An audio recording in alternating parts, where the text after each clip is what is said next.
तो question number 19 के बाद क्वेश्चन नंबर 20 था। तो क्वेश्चन नंबर 20 में बोला गया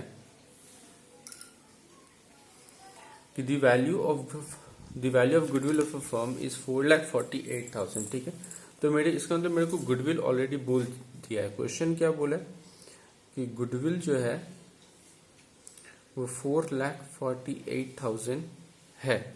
ये मेरे को कैलकुलेट करके गुडविल का वैल्यू बोल चुका है। It has been calculated on the basis of 4 year of purchase, मतलब 4 से इंटू हुआ होगा, मतलब ईयर ऑफ परचेज मेरे को पता चल गया कि ईयर ऑफ परचेज कितना है।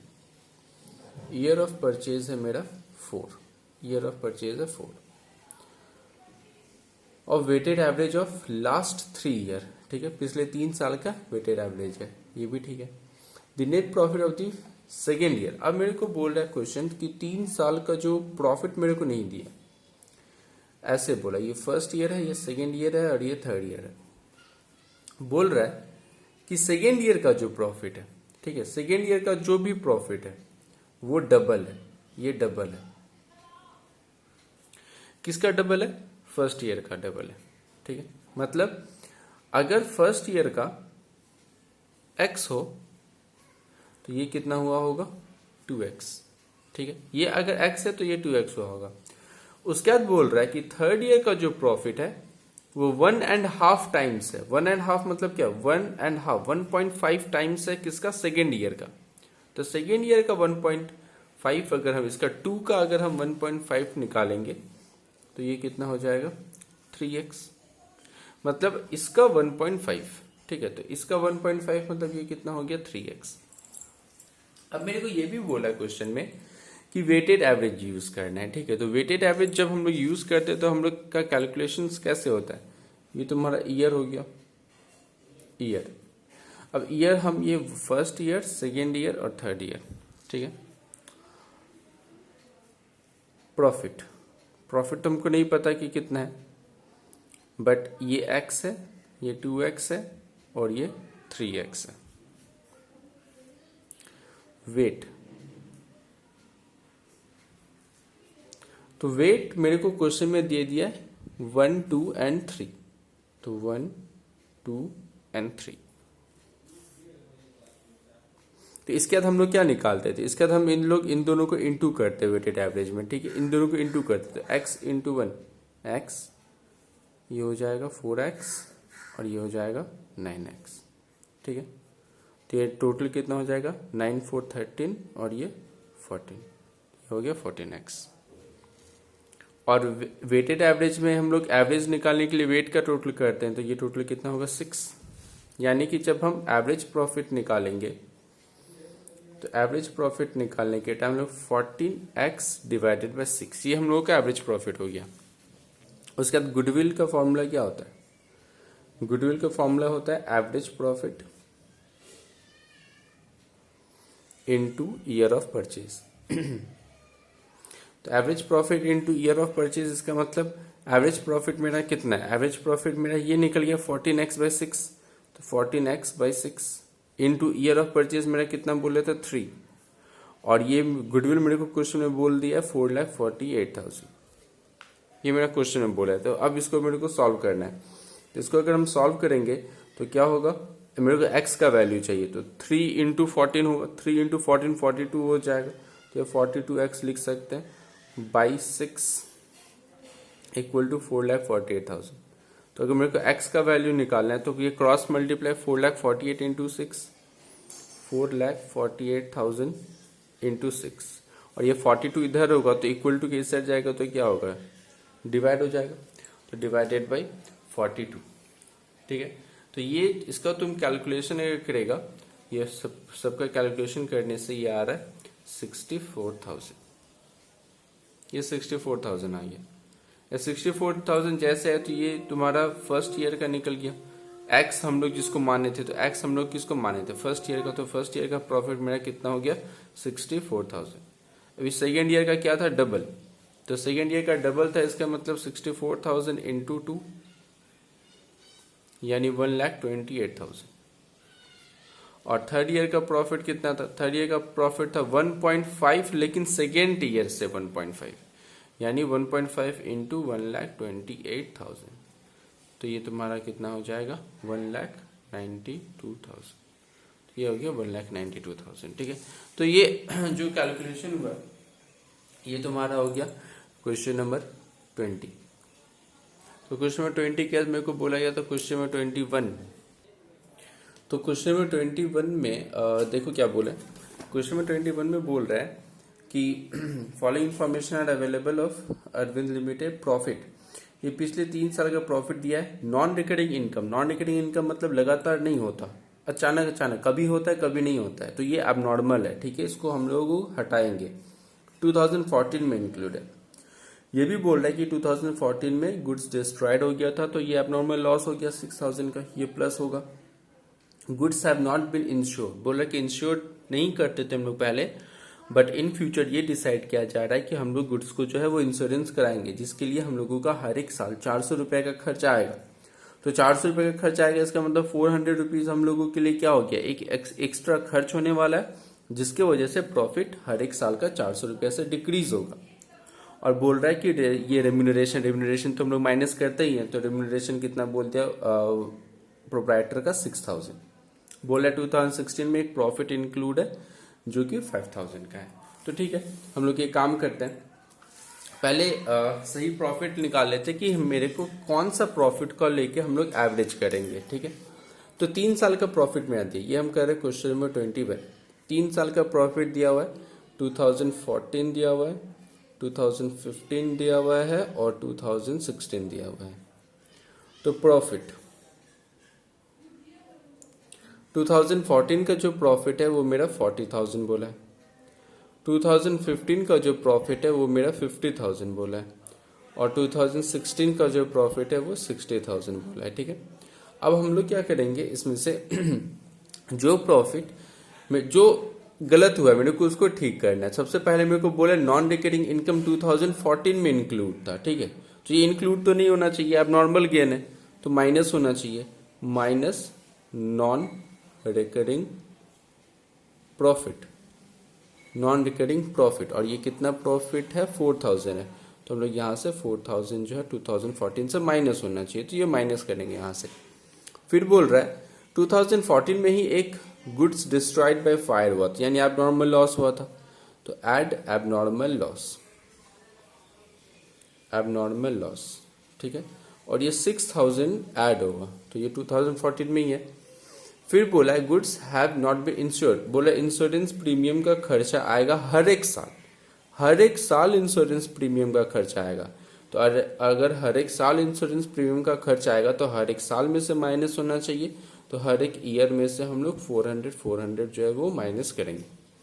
फिर मेरे को क्वेश्चन बोल रहा है कि रेम्यूनरेशन, तो रेम्यूनरेशन भी माइनस होता है, और रेम्यूनरेशन जो है वो 6,000 पर ईयर बोला है, पर year, but it has not been included, हर एक साल का 6,000, तो हर एक साल में से 6,000 जो है वो माइनस होना चाहिए। उसके बाद बोला प्रॉफिट 2016 में इनकम फ्रॉम इन्वेस्टमेंट है, तो हम लोग को तो मालूम ही है कि हम लोग इनकम फ्रॉम इन्वेस्टमेंट को नहीं लेते हैं, तो इनकम फ्रॉम इन्वेस्टमेंट 2016 में इंक्लूड है, तो वहां से हम लोग इसको इनकम फ्रॉम इन्वेस्टमेंट को हम लोग माइनस करेंगे, और ये कितना इंक्लूड है, ये 5,000 इंक्लूड है, तो इसमें से 5,000 माइनस होगा। अब कैलकुलेशन करके देखना कि किसको कितना आता है हर एक ईयर का। ठीक है, ये यहाँ पे 40,000 है, तो 40,000 -4 + 6, तो ये हो गया 42, तो ये 42 हो गया, 42,000 में माइनस करना है मेरे को 6,400, तो ये आ रहा है 35,600। वैसे इसका 50 - 6 44, 43,600, इसमें से ये तो गया 55, तो 55,000 में से मेरे को माइनस करना है 6,400, तो ये होगा 48,600। तो ये तीनों साल का प्रॉफिट पता चल गया। अब तीनों का मेरे को एवरेज करना है। ठीक है, तो एवरेज करते हैं 35,600 plus average profit 35,600 plus 43,600 plus 48,600 divided by 3।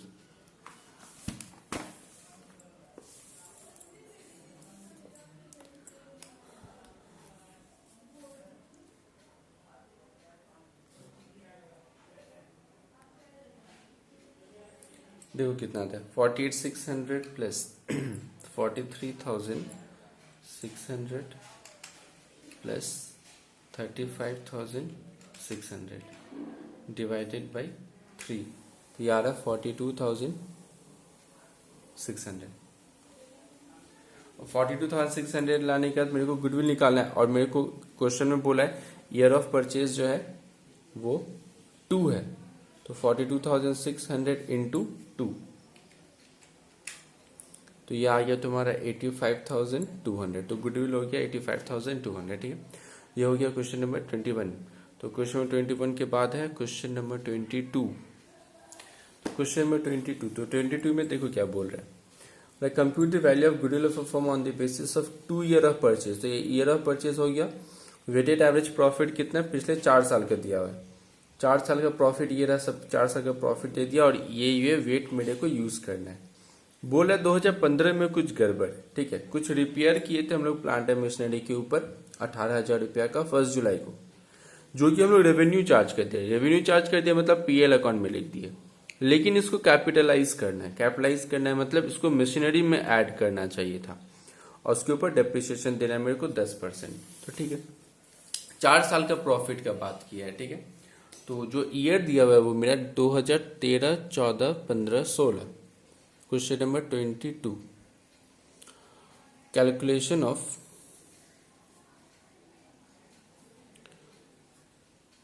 Adjusted profit. ठीक है, वैल्यूएशन ऑफ गुडविल के लिए हम लोग प्रॉफिट को एडजस्ट करेंगे।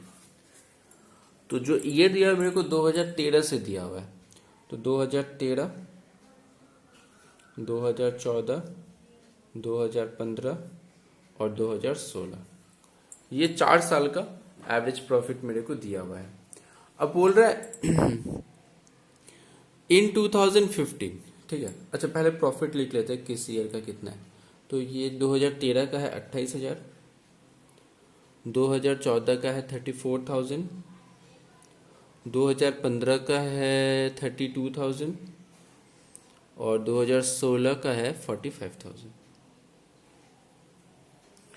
उसके बाद मेरे को बोल रहा है कि 2015 में हम लोग कुछ रिपेयर किए थे 1 जुलाई को, ठीक है, 1 जुलाई को, जो कि रेवेन्यू में चार्ज कर दिए थे। तो सोचो 2015 में अगर रेवेन्यू में चार्ज किया होगा तो 2015 का प्रॉफिट कम हो गया होगा, क्योंकि तुम पीएल में 18,000 रुपया खर्च दिखा दिया, जबकि वो 18,000 रुपया तुमको पीएल में नहीं लिखना चाहिए था। वो 18,000 रुपया जो है वो तुमको बैलेंस शीट में जाके मशीनरी के साथ ऐड करना चाहिए था। तो ये गलत हुआ, यानी हम लोग ऐड करेंगे, क्योंकि ये चीज पीएल में नहीं आना चाहिए था। तो add capital transaction charged to revenue, charge to revenue account, ठीक है। कैपिटल ट्रांजैक्शन को रेवेन्यू अकाउंट में चार्ज किया गया है गलती से, तो ये 32,000 में जाके हम 18,000 प्लस किए। लेकिन मेरा क्वेश्चन ये भी बोला है कि इसके ऊपर डेप्रिसिएशन चार्ज करना है मेरे को 10% से, और ये रिड्यूसिंग बैलेंस में के अकॉर्डिंग डेप्रिसिएशन का कैलकुलेशन होगा। हम लोग 1 जुलाई को किए थे ये 18,000 का काम, यानी 1 जुलाई से लेके 31 दिसंबर कितना होगा, 6 महीना का डेप्रिसिएशन चार्ज करना चाहिए था 2015 में, जो कि हम लोग नहीं किए। तो 18,000 पूरा हम लोग दे दिए थे ना रेवेन्यू में, तो ये 18,000 से अगर प्लांट एंड मशीनरी में 18,000 को हम लोग प्लस करेंगे तो प्लांट एंड मशीनरी का वैल्यू भी तो 18,000 से बढ़ेगा, यानी इसके ऊपर मेरे को 10% का डेप्रिसिएशन लगाना पड़ेगा। तो डेप्रिसिएशन की वजह से तो प्रॉफिट घटता है, तो माइनस होगा डेप्रिसिएशन। 18,000 का 10%, लेकिन सिर्फ 6 महीना के लिए, ठीक है, सिर्फ 6 मंथ के लिए। तो ये कितना हो जाएगा, 10% होगा मेरा 900 रुपया, तो यहाँ से 900 माइनस होगा। अब मेरे को बोला है रेड्यूसिंग बैलेंस मेथड, तो सोचो रेड्यूसिंग बैलेंस मेथड होने का मतलब क्या है। इस 18,000 यही तो मशीनरी नेक्स्ट ईयर में भी जाएगा ना, 2016 में भी जाएगा, यानी 2016 में इस मशीन का वैल्यू कितना हुआ होगा 17,100। 18,900, 18,000 माइनस 900 तो कितना होगा 17,100। तो 17,100 जो आ रहा है उसका 10%, ठीक है, उसका 10%, मतलब 17,100 का हम 10% का बात करें, ये कैलकुलेशन लिख रहे हैं हम बस। तो 1710 यहां से भी माइनस होना चाहिए डेप्रिसिएशन बोल के, ठीक है। उसके बाद बोल रहा है कि 2014 में क्लोजिंग स्टॉक ओवर वैल्यू हो गया था। तो याद करो क्लोजिंग स्टॉक कहाँ लिखते थे हम लोग, जब हम लोग ट्रेडिंग पीएल बनाते थे, ट्रेडिंग अकाउंट, तो उसमें हम लोग क्लोजिंग स्टॉक कहाँ लिखते थे, बाई साइड। बाई साइड मतलब क्या हो गया, क्रेडिट। अब क्लोजिंग स्टॉक अगर ज्यादा हो गया है, और कितना से ज्यादा हुआ, ये 4,000, यानी 4,000 क्रेडिट साइड ज्यादा हो गया। क्रेडिट साइड अगर ज्यादा हो जाएगा तो इसका मतलब प्रॉफिट भी ज्यादा हो गया। तो ठीक करने के लिए मेरे को 2014 का प्रॉफिट को क्या करना पड़ेगा, 4,000 से डिक्रीज करना पड़ेगा। लेकिन यही क्लोजिंग स्टॉक ये कौन सा ईयर में हुआ, 2014 में। यही क्लोजिंग स्टॉक 2015 का क्या बना होगा, ओपनिंग स्टॉक। यानी 2015 का ओपनिंग स्टॉक भी तो ओवर वैल्यू हो गया होगा। और ओपनिंग स्टॉक मतलब क्या है, डेबिट। अब डेबिट मतलब मेरा प्रॉफिट कम हुआ होगा। तो हमको ठीक करने के लिए क्या करना पड़ेगा, 2014 का प्रॉफिट 4,000 से बढ़ा हुआ है तो इसको माइनस करना पड़ेगा, और 2015 का प्रॉफिट 4,000 से घटा हुआ है तो इसको प्लस करना पड़ेगा, ठीक है। तो यहां पे आके हम लोग लिखेंगे less over valuation of closing stock. तो closing stock and opening stock, ठीक है, over valuation of closing stock and opening stock. तो over valuation of closing stock मतलब 2014 में जाके हम लोग 4,000 क्या करेंगे माइनस, और 2015 में जाके 4,000 क्या कर देंगे अपने प्लस। और तो क्वेश्चन में कहीं कुछ नहीं बोला है, तो अब इसको मेरे को सबको प्लस माइनस कर देना है। तो प्लस माइनस अगर करेंगे तो ये इसका, इसके साथ तो कुछ प्लस माइनस नहीं हुआ, मतलब ये 28,000 ही रहेगा। 34,000 में से ये 4,000 माइनस हुआ, यानी ये 30,000 होगा। 32 प्लस 18 तो ये हो गया 50। 50 माइनस 4 44, और 50 माइनस 4 तो ये हो जाएगा 46। 46 माइनस 9 45,100, और इसके साथ हो जाएगा 45,000 माइनस 1710 43,290। अब मेरे को देखना है कि कौन सा मेथड से गुडविल निकालना है। मेरे को बोल रहा है compute value of goodwill on the basis of 2 year of purchase, weighted average profit of weighted average profit, ठीक है। तो यानी मेरे को एक टेबल बनाना पड़ेगा। तो ये ईयर दिया है 2013, 2014, 2015, 2016। प्रॉफिट जो मेरा सही प्रॉफिट आया है, सही प्रॉफिट आया है 28,000, फिर आया है 30,000, फिर आया है 45,100, फिर आया 43,290। फिर चाहिए मेरे को वेट। तो वेट मेरे को क्वेश्चन में बोला 1 2 3 4, 1 2 3 4। फिर मेरे को चाहिए इनटू, तो इनटू करके ये प्रोडक्ट मेरे को चाहिए। तो प्रोडक्ट जब हम निकालेंगे तो 28,000 इंटू 1 28,000, 30,000 इंटू 2 60,000, 45,100 इंटू 3 1,35,300, और 43,290 इंटू 4 173,160। इन सबको प्लस कर दो, प्लस 135,300 प्लस 60,000 प्लस 28,000, ये आ रहा है 396460। तो ये तुम्हारा प्रोडक्ट निकले। अब इसका वेट चाहिए 4 3 7 2 9 1 10।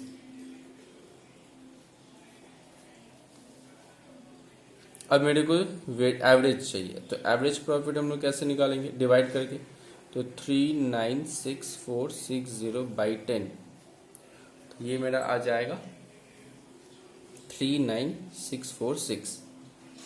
अब गुडविल बोला है 2 ईयर ऑफ परचेज, तो 2 ईयर ऑफ परचेज मतलब कितना होगा, 39646 इंटू 2, तो 39646 इंटू 2 79292 होगा। ठीक है, इसका आंसर होगा 79292। ठीक है, इसका आंसर में थोड़ा सा शायद गलत दिया हुआ है, वो ठीक कर लेना, 79292। ठीक, तो ये हम लोग कर लिए क्वेश्चन नंबर 22। बाद बाकी का वीडियो हम कल डाल देंगे, बाद बाकी जितना, और शायद 3-4 क्वेश्चन मेरा बाकी है, और भी तुम लोग ट्राई कर लो, अभी तक पूरा किया नहीं है, तो जितना भी बाकी है और अगर कुछ दिक्कत होता है तो मेरे को सेंड कर देना। ठीक है, हम बाद बाकी का वीडियो एक साथ डाल देंगे।